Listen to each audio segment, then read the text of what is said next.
All right, you all.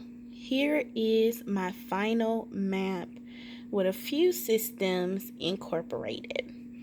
So, our initial goal was to show and to impact children who are experiencing foster care and they're in desensitization to relationships and motivation because of experience in foster care. So, here we have it where we see the importance of uh-oh, we see the importance of home placement in families, advocates of good home care, and how court administrators and child caseworkers impact that actual placement, as well as how that placement can guide and encourage relationships for the outlet and make room for growth. Now, within first, when there's a situation when a child is experiencing foster care in the courts and guardian ad litems, the importance is that we're hearing the experience of the child or observations of the voice of the child as well as their best interests.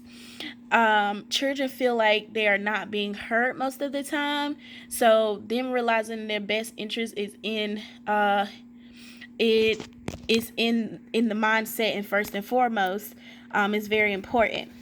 So um, then the others, we want to make sure that um, even when they are, because what they can experience is people and placements, if it's not actually what the child during their perspective, they can seem like the bad guy, depending on the family and even the parents.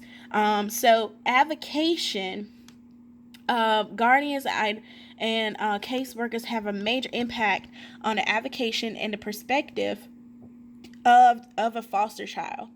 And this flows right into where they are placed, and then furthermore, how they will be guided and encouraged later in their relationships. And this leads to our other systems.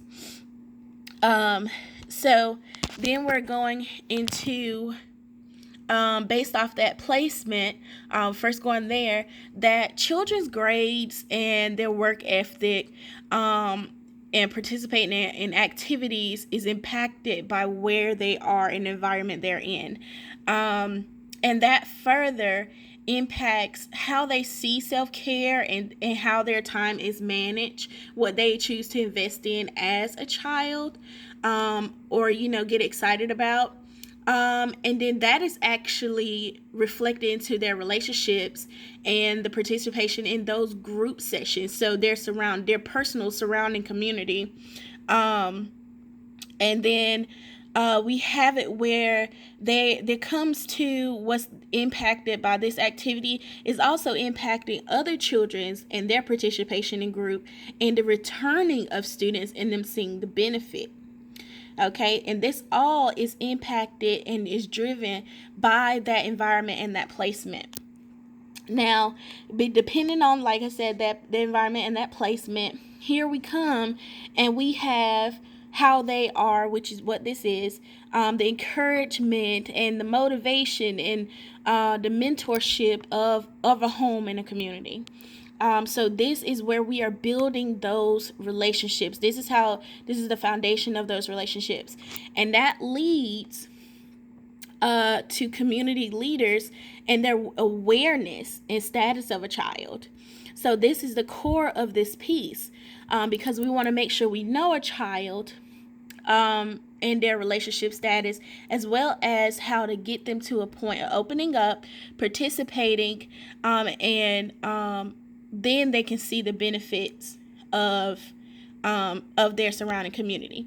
But the key here is knowing and the experience and impactful aspirations for the child in their experiences, as well as what is coming out and going through community leaders is that the communication status of children, and the funding available through partnerships. So they will have to determine what funds and are available, as well as regulations that are in place, as well as policies. But then further see what partnerships and things can be utilized.